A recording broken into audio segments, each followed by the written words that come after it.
public? Is this Yeah. public?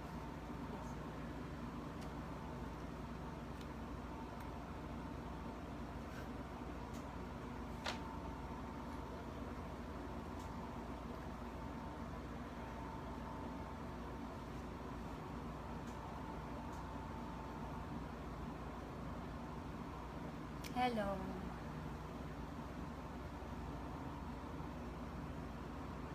Paramin ko lang po yung viewers. Pasensya na po kayo kasi ganito yung boses ko. Galing akong trabaho, sobrang taas ng energy ko from doon.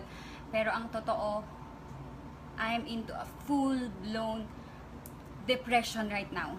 Hindi po biro, hindi sa nagpapaawa ko, but gusto ko lang pong sabihin na kung meron mang depressed dyan, ako po yung totoong depressed.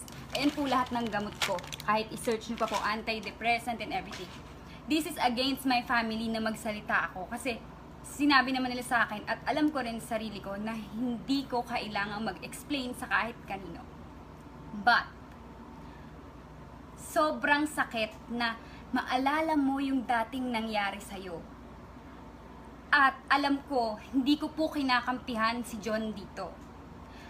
Aaminin ko po sa inyo na hindi na po kami okay ni John simula nung lumabas yung balita na nagkita sila. Ngayong kasal na kami.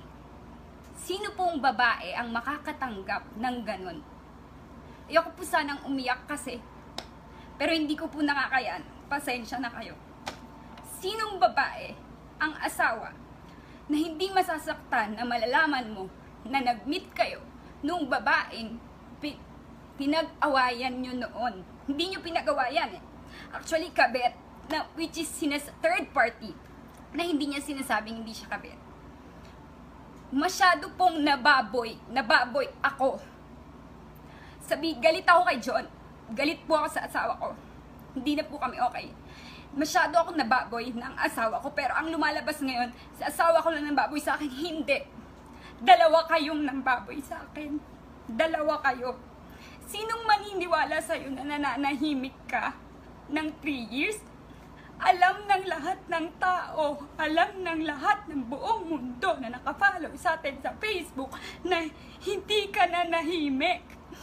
Sa buong 3 taon, laging laman ng wall mo, puro bash sa akin, puro bash sa akin, puro parinig. Kahit i-check nyo yung wall ko, wala po akong sinasabi na masama or negative dahil positive lang ang gusto ko. Kapag po merong nagko-comment ng pangalan niya sa wall ko or masamang sinasabi, alam niyo po ginagawa ko. Dinidelete ko po kasi ayoko madikit ang pangalan ko sa kanya. Doon sa babaeng yon. Ayaw ko po. Which is siya, gustong gusto niya dahil lagi niya akong pinapabash sa wall niya. Ngayon lang po ako hindi nakapagbura kagabi dahil sobrang dami na. Hindi ko na po nakayanan at nag-chill po ako kasi may talagang meron po akong anxiety, depression. Simula lang na trauma po ako nung nahuli ko sila noong 2016. Una po sa lahat, maniniwala po ba kayo na merong isang babae na maniniwala na merong social media relationship chorba sinasabi mo? Eh, lahat ng tao po alam na mag-boyfriend kami. Sinabi mo na rin na napasok ka sa social media. Nagtitrending kami. Imposibleng hindi alam ng buong mundo or kahit di buong mundo, ng madami, lalo ng mga kabataan na mag-boyfriend kami. Magkasama po kami sa bahay. Hindi po pwedeng fake yun. Kung pwedeng may fake na love team, halimbawa po, magbabanggit ako ng love team. Oh, sabihin natin, sila Maine and Alden, love team sila. Magkasama po ba sila sa bahay? Hindi. Kami, magkasama kami sa bahay kasi totoong mag-boyfriend kami. Kahit ikaw ang babae, inuuto ka ng lalaki na alam mong may girlfriend, the which is sinasabi mong hindi mo alam na may girlfriend, sinong maniniwala sa'yo? Kasi, ito yung totoo. Ako ang hindi lumalaban sa'yo dahil alam kong masama kang babae. Kahit kailan na pinabash mo ako, wala kang narinig sa akin. Eto, siniraan ako, hindi ko alam kung totoong sinabi to ni John kasi hindi to totoo. Ito ang totoo. Hindi ko po binubugbog si John. Hindi ko po sinasaktan si John. Sinaktan ko siya dahil ganito po yan ha. Sasabihin ko sa inyo kung bakit ko siya sinaktan. Kanina, ayoko pong makipag-away. Hindi po ako nakikipag-away. Pasensya na po kayo, nadadala ako ng emosyon ko. Masyado po akong nababoy. Masyado po akong kinuladkad. Parang bang goal ng isang tao na saktan ako ng saktan hanggang sa mamatay ako. Yan ang gusto mong gawin sa akin. Saktan ako ng saktan sa lahat ng pang-aasar mo sa Facebook kahit hindi mo nilalagay ang pangalan ko. Lahat ng comments doon, lahat binababoy nyo ko, which is ako ang agrabyado dito. Ikaw ang may kasalanan sa akin. Kayong dalawa. Wala akong ginante sa inyo. Wala. Kahit kailan hindi kita pinost. Kahit ito ang totoo. Sinama ako ni John. Hindi po ako mahilig gumimik. Hindi niyo po ako makikita sa bar. Sinama niya ako.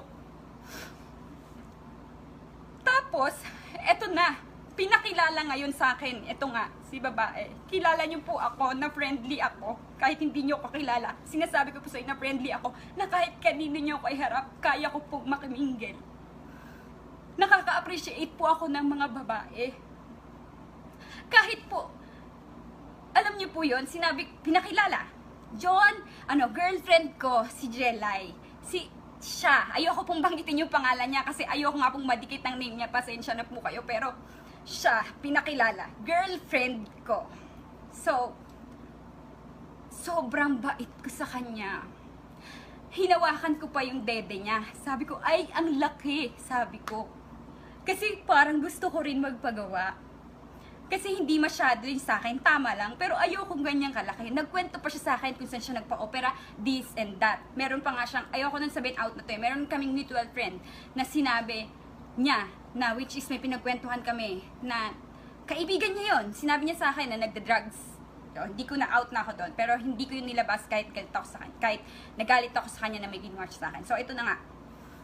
Hindi po ako mahilig uminom. Nagkausap kami, dahil kwentuhan kami, sinabi ko pa sa kanya, gusto daw niya mag-FHM. Sabi ko, oy, sige, tulungan kita. Ganyan ako kabait sa kanya. Nakikipagkwentuhan ako, nakikipagkaibigan po ako hanggang sa pinapainom niya ako ng pinapainom. Umiinom ako. Nakailang shot lang ako, nalasing ako. Kasi hindi nga po ako sanay uminom. Yung vape mo, pinabape mo yan sa akin. Inubo-ubo ako. Nagalit si John, nag-away kami kasi lasing ako. Bakit ka nalasing? Which is hindi ko alam kung ano yun yung totoo sa kinukwento nyo. Or dahil nagsiselo siya sa sinasabi mo kanina. Nagalit siya dahil nalasing ako. Nag-away kami. Which is kung iisipin mo, ikaw yung nagpainom sa akin ng nagpainom. At pag uwi ng bahay, umuwi na kami ng bahay. Pag uwi ng bahay, nakita ko paggising ko ng umaga. Na which is ang bait-bait ko sa'yo nung gabi. Nakita ko yung sinend mo sa asawa ko na nagpipinger ka na video na sobrang laswa. Kahit kailan hindi ko yun nilabas, kahit maraming lumabas na sinasabing yun daw yung sinend mo kay John, hindi ko yun nilabas. Dahil babae din ako kahit binaboy niyo ako. Nasa akin yung video hanggang ngayon. Tapos sasabihin mo, siya yung habol ng habol sa'yo. Hindi ko po pinagtatanggol si John. Uulitin ko lang, masyado lang po ako nasaktan dahil ang puro na diin po ay hindi ako minahal ni John. Siya ang mahal. Pero wala na po akong pakialam doon dahil hindi na po kami okay ng asawa ko simula nung nalaman ko na nagkita sila. Hindi po kami hiwalay ni John. Nagpapaalam siya sa akin na pumupunta siya dito, pumupunta siya doon. Kaya ko po siya nasaktan dahil nakita ko po yung babaeng, ang bait-bait ko kagabi dun sa babae, nakita ko magsisend ng video sa kanya na gano'n. Gusto niyo po makita? Hindi ko po ipapakita sa inyo pero picture lang at boses niya kung gaano siya kababoy.